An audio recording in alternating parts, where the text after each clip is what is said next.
বিসমিল্লাহির রহমানির রহিম। আজ আমি আপনাদের সামনে একটি আলোচনা নিয়ে হাজির হইলাম। সে আলোচনাটি এতটুকুই প্রয়োজন আর এতটুকুই দরকার এই পৃথিবীর মানুষের।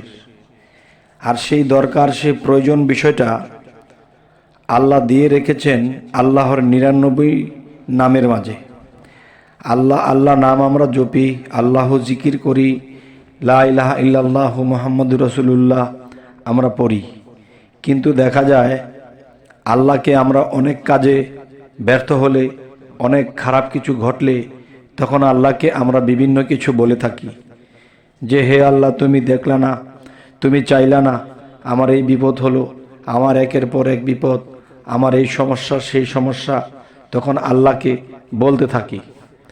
তখন আল্লাহ কি বলে, আমি আল্লাহ নামে এই পৃথিবীতে যে কাজগুলো করে দেই, আমি আল্লাহ নামে অন্যটা করি না। যেমন একটা কথা আছে যে, কারো যদি রহমত কমে যায় সে যেন আমার রহমান নাম জপনা করে, এবং যার রিজিক কমে যায় সে যেন আমার ইয়া রাজ্জাক নামটি জপে। যদি কারো জ্ঞানের প্রয়োজন হয় তিনি যেন আমার ইয়া আলিমু নামটা জপনা করে, তাহলে তার মধ্যে এলেম পয়দা হবে। এবং সর্ব বিষয়ে যদি কেউ জ্ঞান অর্জন করতে চায় সে যেন রব্বি জিদনি ইলমা এই নামটি জপনা করে। তাহলে আল্লাহ এক এক নামের মধ্যে এক এক গুণ দিয়ে রেখেছেন। এখন দেখা যায় আমরা এই নামগুলো এভাবে জপি না, আমরা স্মরণ করি না, এবং বিপদ আসলে আমরা কি নাম জপলে আমরা সেই বিপদ থেকে রক্ষা পাবো সেটাও আমরা জপি না। তাই একটা কথা বলা হয়, ফাজকুরুলি আজকুরুকুম আশকুরুলি ওয়ালা তাকফুরুন। তোমরা যদি আমাকে স্মরণ করো তাহলে আমিও করি, তোমরা যদি স্মরণ না করো তাহলে আমিও করি না। তাহলে আল্লাহকে যখন আল্লাহর সেই নাম ধরে আমরা ডাক দিব তখন আল্লাহ কিন্তু শুনবে। আর যদি আল্লাহ না শোনে, আর সেই ডাকার মতো ডাকতে হবে, শুধু ডাকলেই হবে না, সেই ডাকার সাথে আমার ভাব থাকতে হবে, প্রেম থাকতে হবে, ভক্তি থাকতে হবে। এবং সুযোগ পেলেই একটা স্থানে গিয়ে আমি আল্লাহকে উদ্দেশ্যে আমাকে সেজদা করতে হবে। তখন আল্লাহ বুঝবে যে সে বিশেষ প্রয়োজনে খুব বিপদগ্রস্ত হয়ে সে আমার এই নাম জপনা করতেছে। তাই আমি বলবো, হে জগতবাসী, আল্লাহ তো নির্দোষ, আল্লাহর কোনো দোষ নেই, আর সকল দোষের দোষী আমরা, আমাদেরই হুঁশ নেই। তাই বলবো কি, এই নামগুলো আমরা অবশ্যই মন দিয়ে জপনা করব, আর কোন নামে কি হয় তা আমরা করব। তবে আজকের যে নামটি আপনাদের সামনে নিয়ে আসছি সেই নামটি হলো, আপনারা একটু লক্ষ্য করে শুনবেন।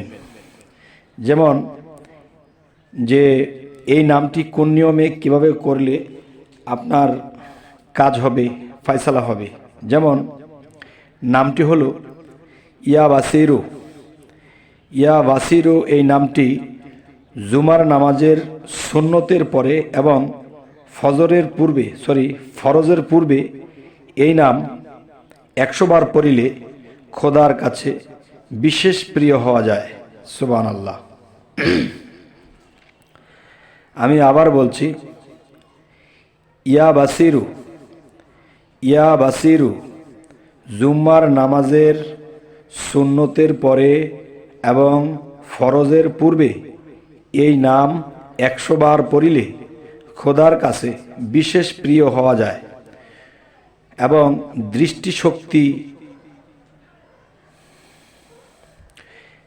দৃষ্টিশক্তির উন্নতি হবে, এবং দেখা যায় তীক্ষ্ণ হবে। যেমন মানুষে অল্প বয়সেই দেখা যায় অনেক সময় চোখের দৃষ্টি কমে যায়, বা বয়স ওরকম পর্যায়ে না পৌঁছাইতেই দেখা যায় চোখের দৃষ্টি কমে যাচ্ছে। তখন এই নামটি যদি এই নিয়মে পড়া হয় তখন আল্লাহ এই নামের গুণে তার দৃষ্টিশক্তি দান করেন। আলহামদুলিল্লাহ।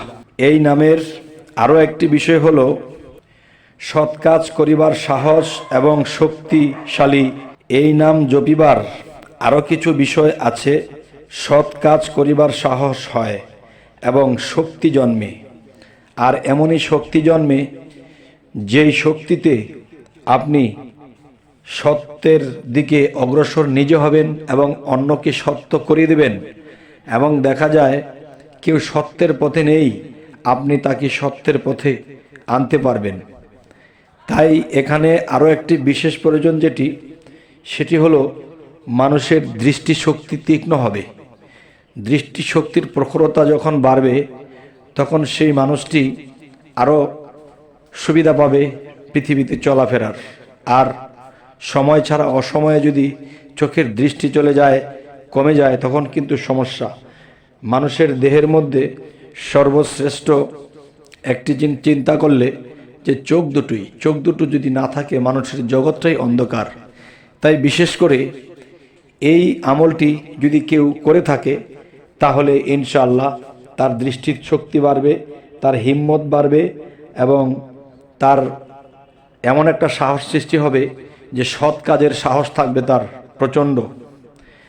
তাই আমি বলবো এর পাশাপাশি আল্লাহর প্রিয় হওয়া যায়।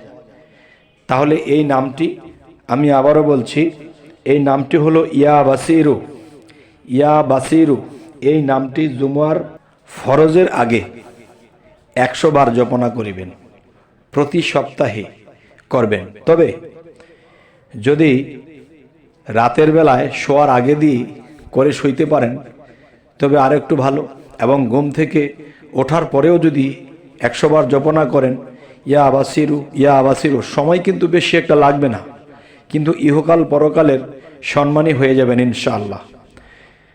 হে জগতবাসী, আমাদের এই আলোচনা, এই যে চ্যানেলটি আপনাদের সামনে হাজির করা হয়েছে, এই চ্যানেলটির মূল উদ্দেশ্যই হলো বিপদ মুক্তির পথ। যে এই পৃথিবীতে কত মানুষ বিপদগ্রস্ত হয়ে আছে, কেউ অগ্রসর হতে পারছে না, একটা কিছু ধরে করতে পারছে না, এবং একটা কিছু ধরে করা অবস্থায় তার দুর্ঘটনা ঘটে গেছে, তার হাতের টাকা অন্যের হাতে চলে গেছে, সে যেটা করবে যেটা ধরবে সেটাই ছাই হয়ে যায়। এই বিষয়গুলো লক্ষ্য করবেন এবং আমাদের এই চ্যানেলটি ঘুরে ঘুরে দেখবেন, ভিতরে বাহিরে দেখবেন, তখন আপনি এই জিনিসগুলো পাবেন। কেন আপনার উন্নতি হয় না, কেন আপনার জীবনের চলার পথে এগুলো হচ্ছে, কেউ কি আপনাকে কোনো ক্ষতিগ্রস্ত করে রাখলো কিনা, আপনাকে কেউ জাদুটোনা করে রাখলো কিনা, এই জিনিসগুলো যদি আপনার মধ্যে থেকে থাকে তাহলে আমরা জাদুটোনা মুক্ত হওয়ার জন্য আমরা এই চ্যানেলটি দিয়ে দিয়েছি। আপনারা আমাদের চ্যানেলটিকে ঘুরে ঘুরে দেখবেন কোন কোন জায়গায় মানুষ যদি জাদুগ্রস্ত থাকে, মানুষের আয় উন্নতি বন্ধ হয়ে যায়, মানুষটির হায়াত কমে যায়, মানুষের বিপদের পরে বিপদ থাকে, এগুলো কেন হয়, আর এগুলার থেকে উদ্ধার পাইতে হলে এই বিষয়ে আমাদের ভিডিও দেওয়া আছে, আপনারা ঘুরে ঘুরে দেখবেন এবং এই নামগুলো জপবেন।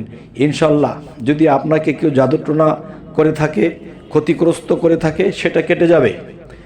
এবং দেখা যায় যখন শান্তি পাবেন যে হ্যাঁ এখন আমার শরীর ভালো, মন ভালো, আমার এখন ইনকাম ভালো, তখন আপনি কি করবেন? তখন আপনারা এই উপকারগুলো পেলে আপনারা এতিম অসহায়দেরকে আদর করবেন এবং এদেরকে খেতে দিবেন, এদেরকে জামা কাপড় পরিয়ে দিবেন। তখন কি হবে? আল্লাহ যে কোরআনে বলেছে যে দুর্ভোগ সেই নামাজকারী যারা এতিমের গলা ধাক্কা দেয়, দুর্ভোগ সেই ইবাদতকারী যারা লোক দেখানোর জন্য করে থাকে এবং গরিবদের, এতিমদের অন্ন বস্ত্রদানে উৎসাহ দেয় না। তখন আপনারা যদি আল্লাহর এই নামের বলে এই সুযোগ সুবিধাগুলো পান, তখন আপনারা এতিম অসহায়দের জন্য করবেন। তবে ভবিষ্যতে আমার আশা আছে যে আমি এতিম অসহায়দের জন্য আমি এতিমখানা করব। যদি আল্লাহ কবুল করে তো ইনশাআল্লাহ হয়ে যাবে। তো সকলেই ভালো থাকবেন এবং আমার চ্যানেলটি অবশ্যই সাবস্ক্রাইব করে রাখুন, পরবর্তীতে যেন আপনাদের কাছে আমরা পৌঁছাতে পারি। সকলেই ভালো থাকবেন। আল্লাহ হাফিজ।